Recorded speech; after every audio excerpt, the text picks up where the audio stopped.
भरतपुर नाम के गांव में हरिया अपनी बीवी चंपा और उसके 2 बच्चों के साथ रहता था। हरिया बहुत ही गरीब था। हरिया और उसकी बीवी दोनों मिलजुल कर घर चलाते और अपने बच्चों का पालन पोषण कर पाते थे। उनका परिवार रोज की दिहाड़ी कमाता और उसी का ही शाम को खाना खाता। एक दिन भरतपुर में एक बहुत भयंकर बीमारी फैल जाती है। बीमारी का नाम कोरोना वायरस होता है।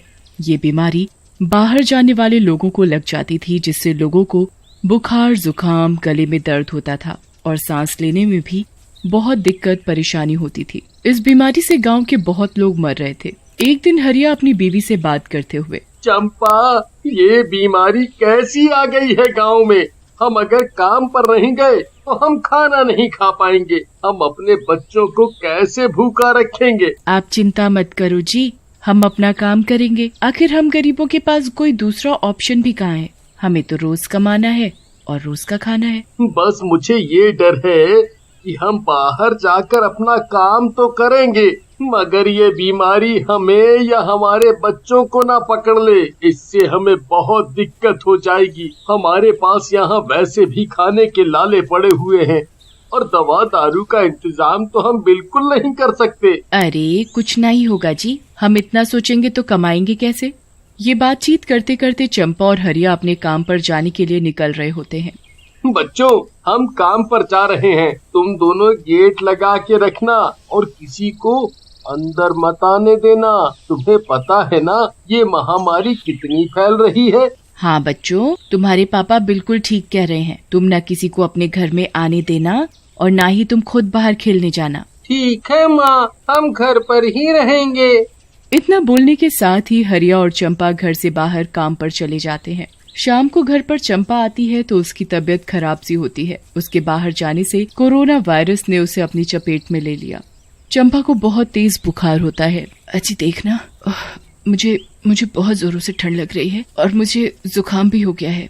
हाँ, मुझे भी लग रहा है कि तुम्हारी तबीयत ठीक नहीं है। मुझे जिस बात का डर था वही हुआ हमारे साथ। मुझे लग रहा है तुम्हें कोरोना वायरस ने अपनी चपेट में जकड़ लिया है। ये बात हरिया के बच्चे सुन लेते हैं और जोर जोर से रोने लगते हैं। पापा, मम्मी को क्या हुआ है? पापा, हमारी मम्मी को इतनी तेज बुखार है, अब हम क्या करेंगे?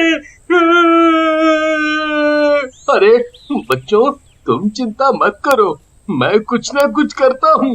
हाँ, मैं कुछ न कुछ करता हूँ। हरिया अपनी बीवी की दवाई के चक्कर में गांव में लोगों से मदद मांगने जाता है, पर कोई उसकी मदद नहीं करता। ये देख हरिया बहुत परेशान हो जाता है। एक तरफ उसकी बीवी चंपा की तबीयत बहुत ज्यादा खराब हो रही थी, तो दूसरी तरफ उसकी कोई मदद नहीं कर रहा था। अगले दिन हरिया अपने बच्चों के साथ फिर गांव में लोगों से मदद मांगने जाता है, परंतु उसकी कोई मदद नहीं करता। मायूस होकर हरिया और उसके बच्चे एक पेड़ के नीचे बैठ जाते हैं और बहुत जोर जोर से रोते हैं।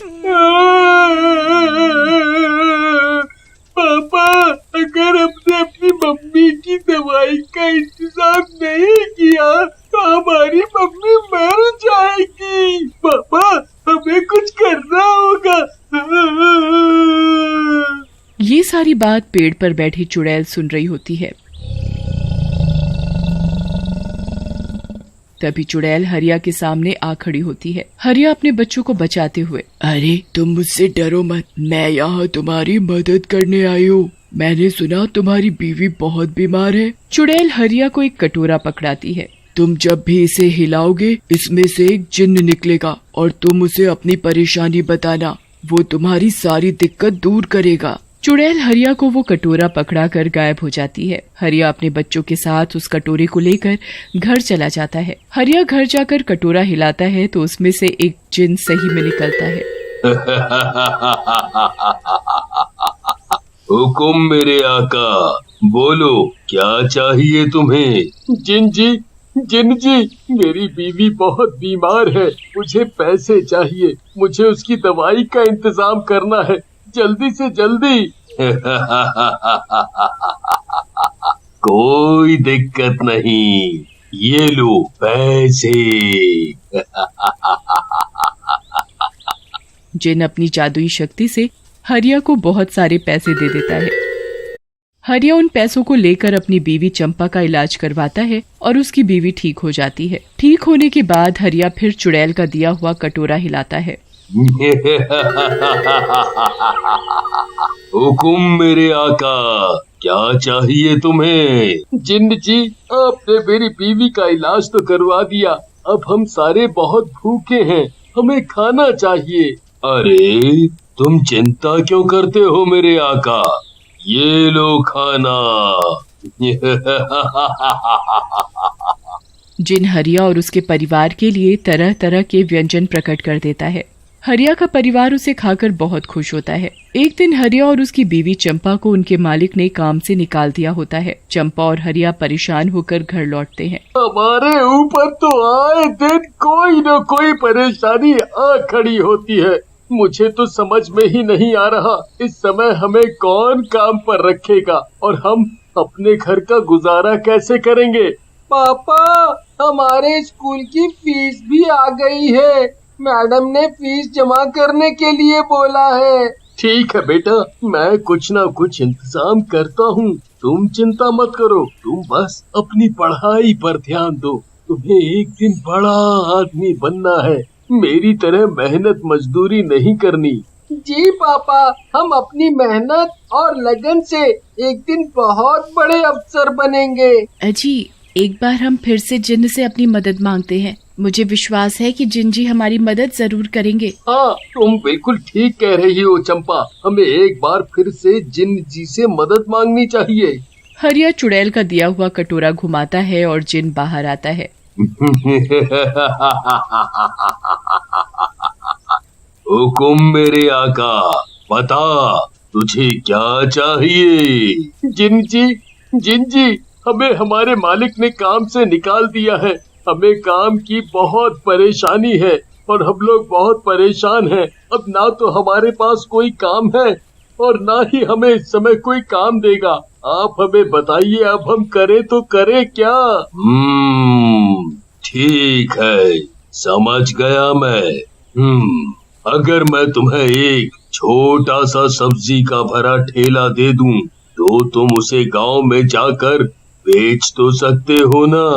जी हाँ जिन्न जी, हम पूरी मेहनत के साथ कोशिश करेंगे कि सब्जी सारी की सारी बिक जाए। तो ठीक है, मैं तुम्हारे लिए एक सब्जी के ठेले का इंतजाम कर देता हूँ। जिन्न अपनी जादुई शक्तियों से हरिया को सब्जी का भरा ठेला दे देता है। हरिया सब्जी का ठेला देख बहुत खुश होता है। अरे वाह जिन्न जी, आपने तो मेरी समस्या ही दूर कर दी। मैं इसे अभी लेकर जाता हूँ गांव में और सबको ताजी ताजी सब्जियाँ बेच कर आता हूँ। ये सब्जियाँ तो इतनी ताजी हैं कि इन्हें देखते के साथ ही हर कोई खरीद लेगा। हरिया ठेला लेकर गांव में सब्जी बेचने निकल जाता है। सब्जी ले लो, सब्जी, ताजी ताजी सब्जी, आलू, गोभी, टिंडा, अरबी, बैंगन, पालक, धनिया, पुदीना, टमाटर, मिर्ची सब है। सब्जी ले लो, सब्जी। हरिया की आवाज सुनकर गांव की कुछ महिलाएं अपने घर से बाहर आती हैं। भैया, आलू कैसे दिए? जी मेम साहब, 10 रुपया किलो दिए। अरे भैया, क्या बात है, सब सब्जी वाले तो 20 रुपया किलो दे रहे हैं और आप तो आधी दाम में दे रहे हो। जी मैडम, ये सब्जियां हमारे खेत की ताजी हैं, मैं इन्हें अभी तोड़ के लाया हूँ, इसलिए ये सस्ती भी हैं और बिल्कुल ताजी भी। महिला हरिया की ये बात सुनकर बहुत सारी सब्जियां खरीद लेती है और साथ ही अपने अड़ोसी पड़ोसियों को भी ताजी सब्जी खरीदने को बोलती है। सब्जी ले लो, सब्जी, ताजी ताजी सब्जी। देखते ही देखते हरिया के ठेले से सारी सब्जियां खत्म हो जाती हैं।